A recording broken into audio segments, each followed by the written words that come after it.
They carry no value. If you ask somebody to give a message and if they give you a message, then that message carries a value. You know, a police car standing in the center somewhere on the crossroads and says, hey, this road goes to this place, this road goes to this place, this road goes to this place, start saying from morning to evening. Do you know what people think? Probably some nuts and bolts got loose. And if you go and ask and somebody replies, then you think, oh, it is worth. But somebody starts giving you suggestions without any asking, you think there may be something wrong with him. So somebody should ask him. Somebody should. You know?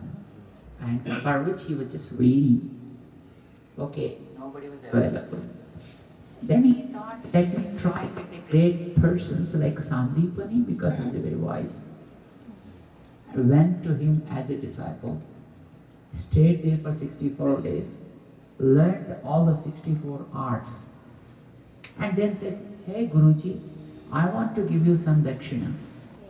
Come on, just ask for anything you want. What you would have asked, tell me. Suppose God appears before you and gives you just a blank check. Yes, you can ask anything. What are you going to ask?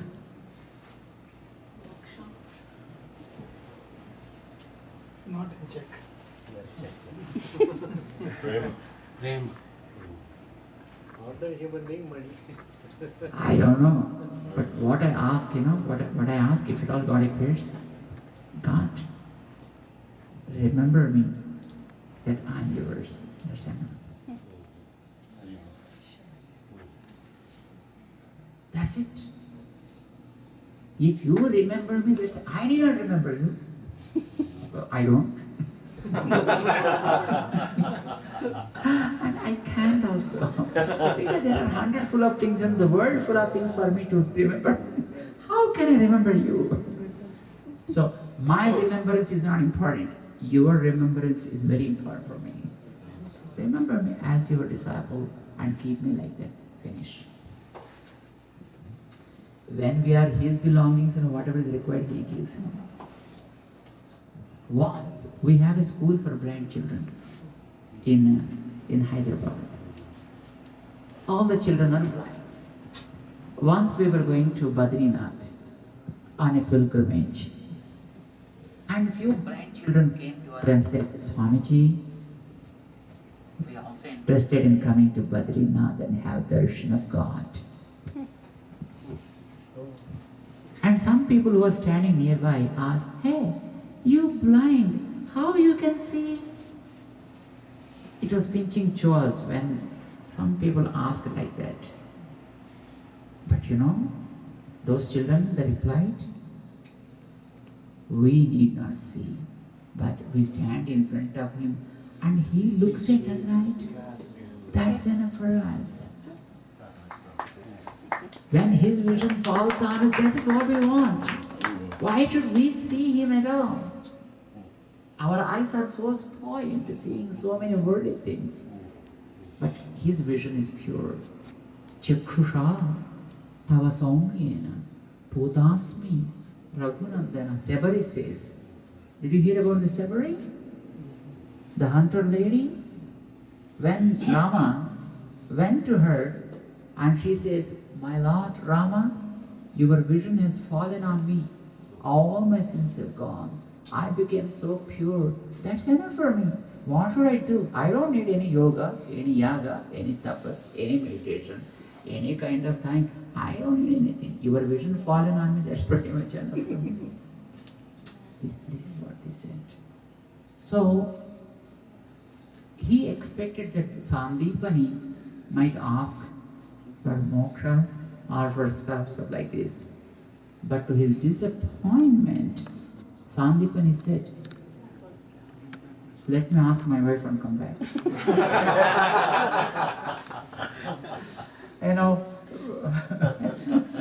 For a 21st century husband. and he went to his wife and said, hey, Krishna wants to give a boon. What can I ask? What ladies say?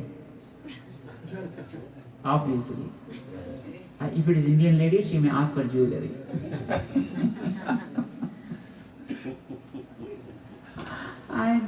and she was a mother. She lost her son in Prabhasa Tirtha. When they went for bath in the ocean, and they just, they were the mist in the waters. She said, Krishna seems to be a great person. People say that he is God himself. Say, hey, ask him for the lost children. That is what she said. And the Guruji came to Krishna and said, Krishna, can you bring my lost children, please?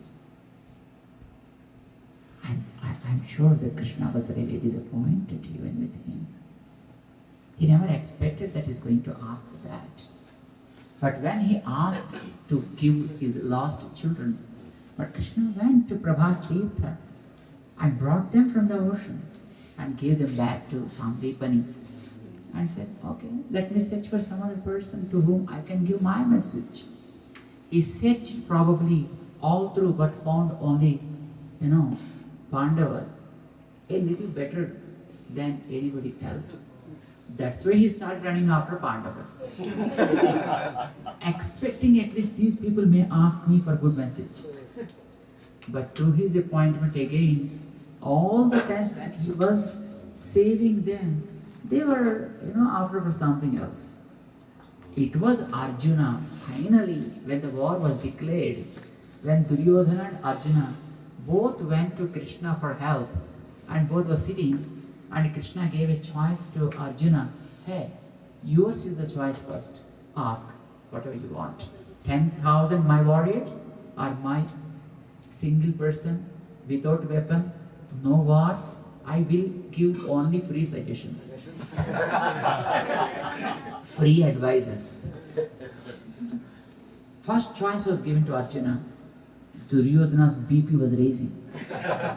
Because he wanted 10,000 powerful warriors with him for war. And Arjuna may ask for that. Arjuna may ask for that. Who needs free advices? I have so many free advisors with me. Bhishmacharya was there, Dronacharya was there, and so many big people are there giving free advices all the time, even without my asking. And I don't want an extra person to be appointed on unnecessarily payment.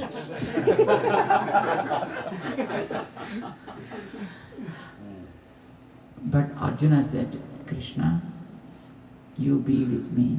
That's enough for me. Hey, think twice and ask. I decided, my Krishna, I don't wear any weapon. No problem, Krishna. I won't wage the war. Not necessary, Krishna. You be with us, that's enough. Everything is done. And then Duryodhana jumped up and hit the roof. And said, I got the jackpot. And thus he went running to his grandpa, Bhishmacharya. He said, hey Tata, I got jackpot. Real jackpot. Bhishmacharya never saw such a glowing face of Duryodhana. Always he was crying. I said, what happened? Poor Arjuna wanted Krishna, who doesn't want to wear any weapon, who doesn't want to wage the war, and but I, what I asked? 10,000 powerful warriors with wonderful weapons. See it? What Krishna said. He's not holding any weapon, it seems. He said so. Bhishmacharya asked. And Duryodhana said, yes.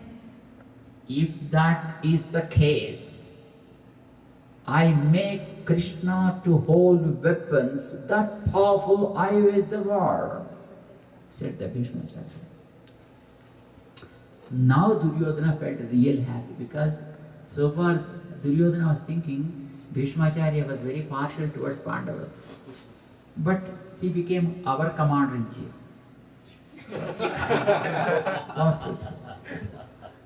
Partial on the opponent, but my commander-in-chief. He never believed in his commander-in-chief, Bhishmacharya. But now when Bhishmacharya said, I make Krishna to hold weapons And Bhishmacharya is really going to fight, give a big fight, tough fight. But this is what exactly happened.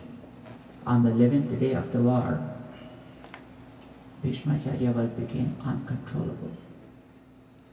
Arjuna became so weak, not able to fight anymore.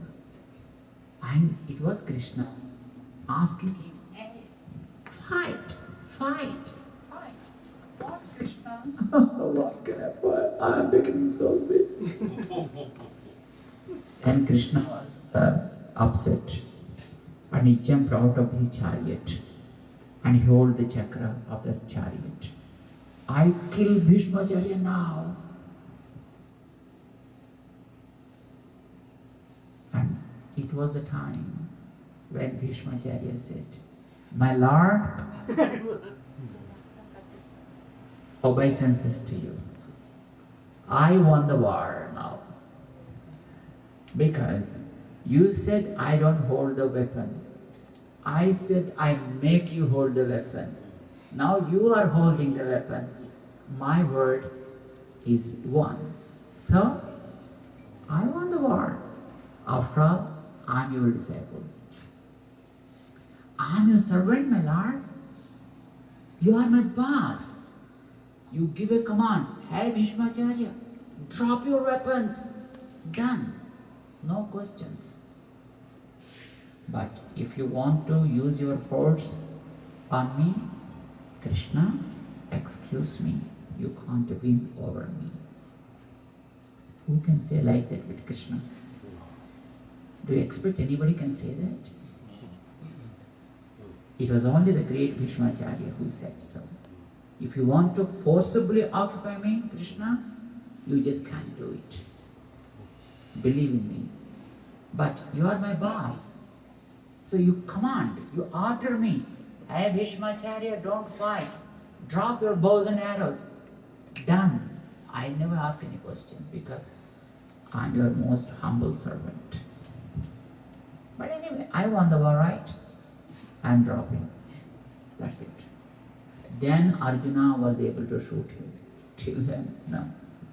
So, Krishna made his devotees win. Apna मान भले टल जावे भक्तों का मान न टलते देखा. I see my devotees win always over me. That is his promise. He made it. But before the war started, it was Arjuna unfortunately asked Krishna, whatever is good, tell me. It took almost 100 years for Krishna to receive such a question from a person. His efforts were so severe, but he got only one person who said, Krishna, whatever is good to me, please tell me that. Yet Chireyasya Nishchitam Bruhi Tanme Sishyasteham Sadhimam Tvam Prapadnam. My God, you ask now? That's it. What did he ask? Whatever is good, tell me that. That's it. Then started Bhagavad Gita. 17 chapters non-stop. Just waiting. Who asked all these things? Who asked all these things? Whether to fight, not to fight, tell me. That is what he wanted to know. But he did not ask like that. Yet Shreyasya Nishchitam, whatever is good, decided by the scriptures, tell me that. Good, that's the word without any prefix or suffix he asked. So whatever is good for the one. One means one body, then the soul, then the mind, then the intellect. You know, when you say this means this possesses everything like that, right? So whatever is good for all these things he wanted to say, everything. Everything. Arjuna was getting bored.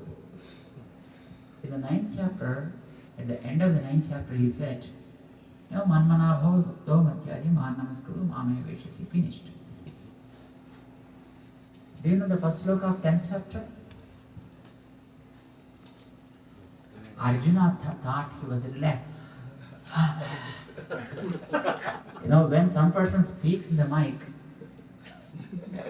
he feels like speaking more and more. But when he stops, the person's listening, they get relaxed. As they were going out of the pains, Yes. Hearing is very painful, listening to that is still painful. And when Krishna stopped, Arjuna got a bit relaxed.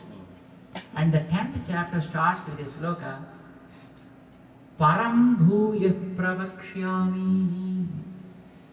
Hey, Arjuna, I'm going to start again. He said, hey, stop. Stop. Stop. Who asked you to say? Already you spoke this long, 9 chapters. Who asked you again to say? It is because I'm your well-wisher. I'm your well-wisher. I want you should flourish. So I say this. Bhaktosi me sakha cheti rahasyam hi etat uttamam. Because you are my devotee and you are my friend as well. That's why I want to pick up the most secret of the secrets and I want to just reveal it to you. He spoke 17 chapters and he gave so many details of all the things because Arjuna was thinking always, I can do this, that, and this, that. So he showed everything what one can do, what one can achieve and attain. But at the end he said, whatever you feel good, just do it. I put everything, I displayed everything in front of you. Whatever you feel good, pick it up and just use it. Then Arjuna started crying. Lord, my Krishna, I surrendered to you. Why you are imposing, selecting responsibility on my shoulders? You select something and say this is for you. Finish. Then Krishna replied, Ma Suchaha, don't cry. Don't cry. Aham tva sarva papepyo mokshayishyam. I relieve you from all sorts of sins. No worry. No worries. Mamekam saranam vraja. Mam ekam. That's very important. Surrender unto me alone. And to give this message, what is called as Charama Sloka. This is considered as Charama Sloka. In fact, the message of the Lord in Bhagavad Gita, this is the final sloka, the final message. To give this message, he did many, many things. But the very purpose of Krishna Avatara, the appearance of Lord Krishna, is to give this message to the world, where he assembled the entire universe and just revealed the message out. That Lord Krishna is appearing for us now here in a small form. But don't think that small means less power. No. He is more powerful. Let him be in any form, small or big, but he is he only. But for you to approach him, that is a shower from which you can just easily dive into, enjoy the bliss and can come safe to the shore. And you can just express that to others as well. Diving is not a difficult thing. You can dive into the middle of the ocean also from anywhere from that light. But whether you come out or not, that's the question. So diving is not the question. Coming out is the question. So avatars are wonderful, divine shores of the bliss of God. Each avatar is a powerful shore. And you can dive from anywhere and you can come safely out.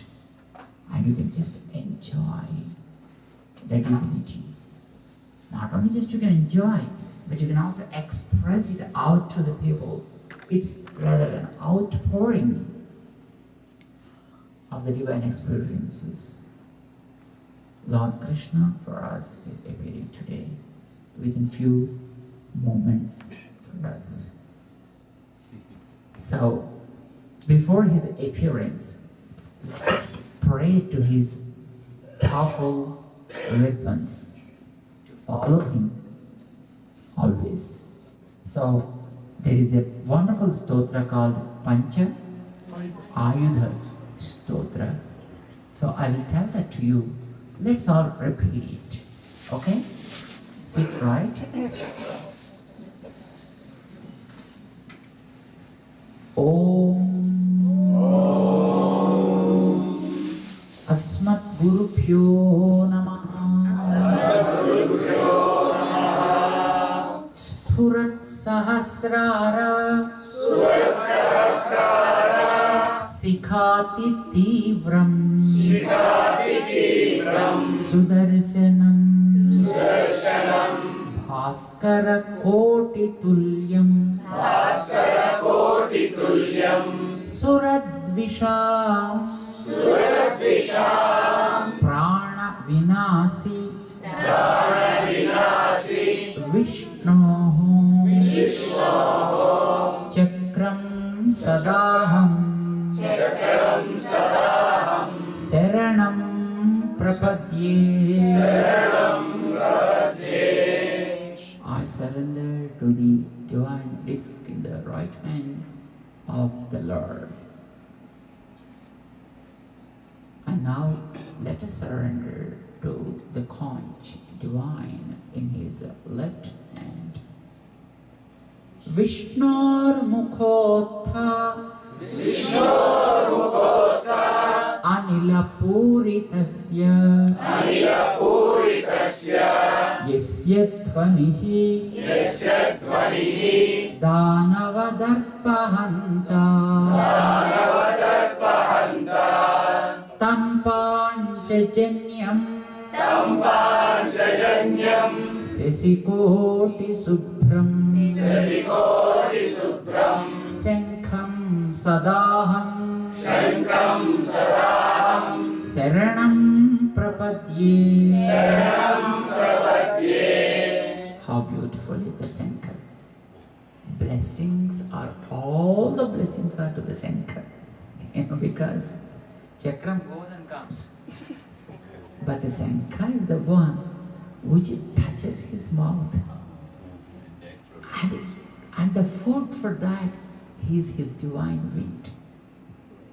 Our Andal was much jealous, seeing the Shankar. You are just enjoying everything. She says that, that is Shankar, very blessed one.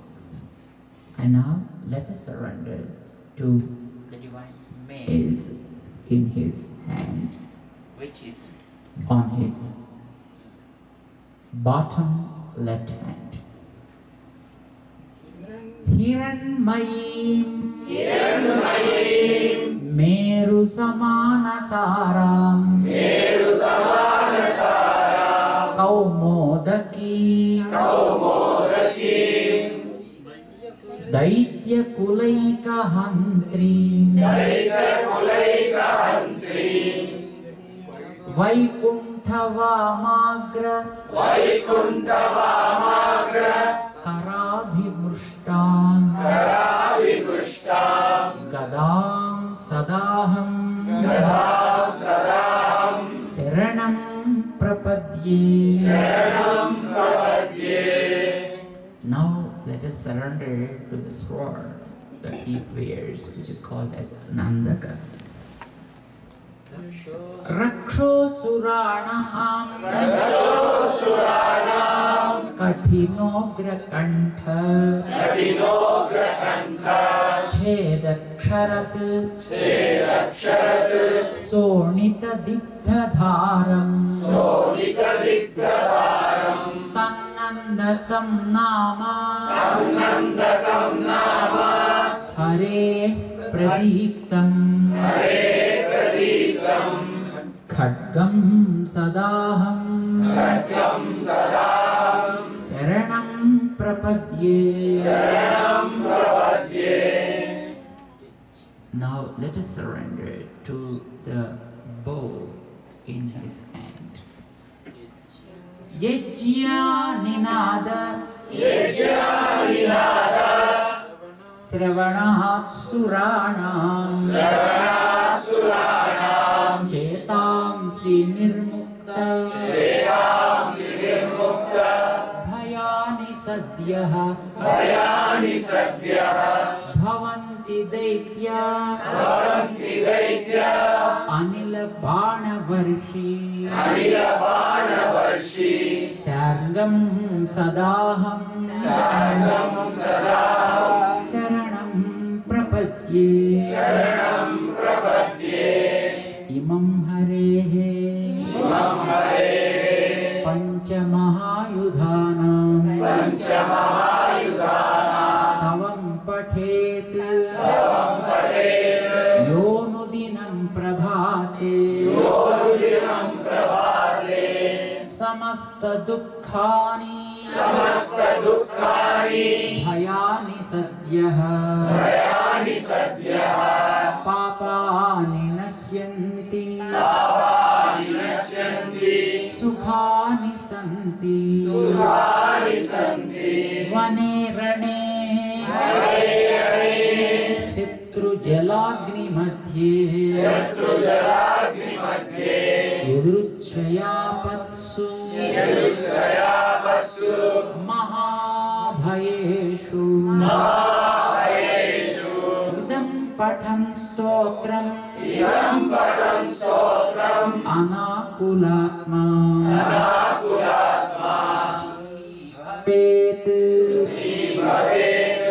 Tatkruta Sarvarakshaha Sasankha Chakram